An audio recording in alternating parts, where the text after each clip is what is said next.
There's a dish in Auvergne that's not complicated, it's not rare, it does not require a Michelin-starred chef or a specialist producer or a protected designation of origin. It requires an egg, some flour, milk, a little pinch of salt, a steel pan, and patience. It has been feeding the people of this landscape, farmers, herdsmen, bruniers, up in the stone shelters on the high pastures for centuries. Today, the Tour de France finishes in Le Lioran, right in the heart of the Cantal Mountains. In the same landscape where the Cantal cheese we talked about earlier has been made since before the Romans noticed it. And today we are going to talk about the Pachade. This is Fabulously Delicious, the French food podcast, and welcome back to the Food Tour de France. I'm your host, Andrew Pryor. The Pachade, also pronounced Pachade or Pachade, depending on where in the Auvergne you are and who taught you how to make it, is a thick, crispy pancake. Or rather, it's something between a pancake and an omelette. Thicker than a crepe, thinner than a galette, cooked slowly in a combination of oil and butter until the edges are deeply crisp and golden and the center is soft and cooked all the way through. The batter is simple: an egg, 3 tablespoons of wheat flour, a good pinch of salt, diluted with enough milk to make a dough slightly thicker than a standard pancake batter. That is the whole recipe. What makes the difference and what separates a good Pachade from a mediocre one is not the ingredients, it is the pan and the patience. The pan, it must be steel, not non-stick, not cast iron, steel. Experienced cooks in the Auvergne keep a steel pan reserved exclusively just for the Pachade and never wash it. They simply wipe it out after each use, allowing the seasoned surface to build over time into something that conducts and holds heat in exactly the right way. This is the kind of practical accumulated knowledge that gets passed down in farmhouse kitchens without being ever written down. The cooking itself is slow. Oil first to get the pan hot, and then a generous amount of butter allowed to melt and foam. And then the batter added gently and left alone over a medium-low heat until the edges begin to crisp and pull away from the pan, and the center is soft but fully cooked through. No rushing, no turning too early.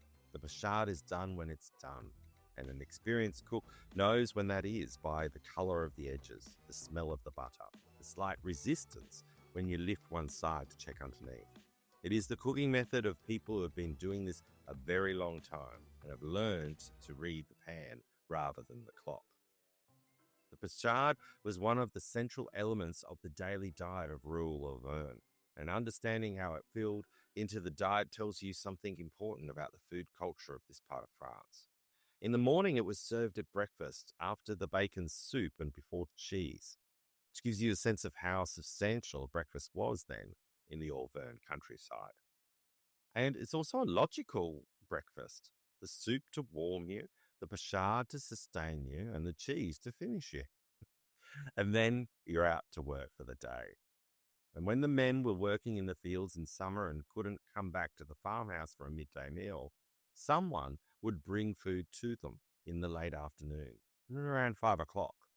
The snack that arrived in the fields consisted of Pachades, salad, bacon, cheese, and bread. Not a grand meal. Everything was, available. Everything that sustained. Everything that could be carried across a field and eaten standing up or sitting on the grass. The Pachade in this context is not a special occasion food. It is fuel.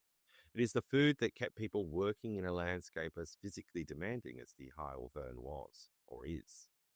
A landscape of steep volcanic terrain, harsh winters and short summers, where the work had to be done quickly and the body had to be fed reliably.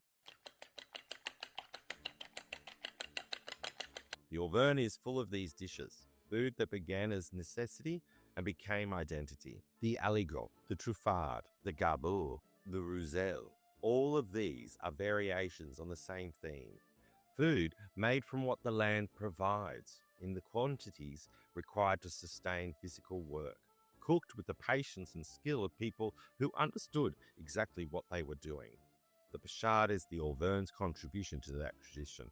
Simple, direct, and completely effective for sustaining you throughout the day. There's a version with apples, the Pachade or pomme, where apple slices cooked beforehand are folded into the batter before it goes into the pan. The apple softens and caramelizes slightly against the hot butter, and the batter crisps up around it. The whole thing takes on a slightly sweet tang. It's particularly welcome in autumn when the apples are ready and the temperature is dropping in the mountains and beginning to turn. It's the kind of recipe that appears in handwritten notebooks rather than printed cookbooks. The kind of dish that varies from household to household, depending on what the apple variety and the family grow out the back. The kind of cooking that does not travel well in the sense that it's always slightly better made at home in a seasoned pan by someone who's been making it 100 times or more. Le Lioran, where the tour finishes today, sits inside the massive de Central at around 1,150 meters. It's a ski resort in winter, walking country in summer, volcanic landscape all year round. The riders coming over the cold day have climbed through the same terrain where the Bruniers spent their summers making Cantal and stone shelters above the tree line, where the Salers cows graze on 60 varieties of mountain flora, where everything about the food culture of the Auvergne was shaped by altitude, isolation, and the need to make the most of what the land gave you. The Pachade is the most modest expression of that food culture. A pancake made with an egg, some flour and milk, cooked slowly in butter in a steel pan that nobody washes. If you are ever in the Auvergne after the tour or on any other occasion, find someone who makes it. Heat it in the morning after a bowl of soup. Not sure about the bowl of soup in the morning and before the cheese. Not sure about this cheese in the morning either. Although, who needs an excuse to eat cheese? Either way, eat it slowly. It deserves just that. That's the Pachade. Tomorrow on the Food Tour de France, another stage, another story. So bon appétit et à très bientôt.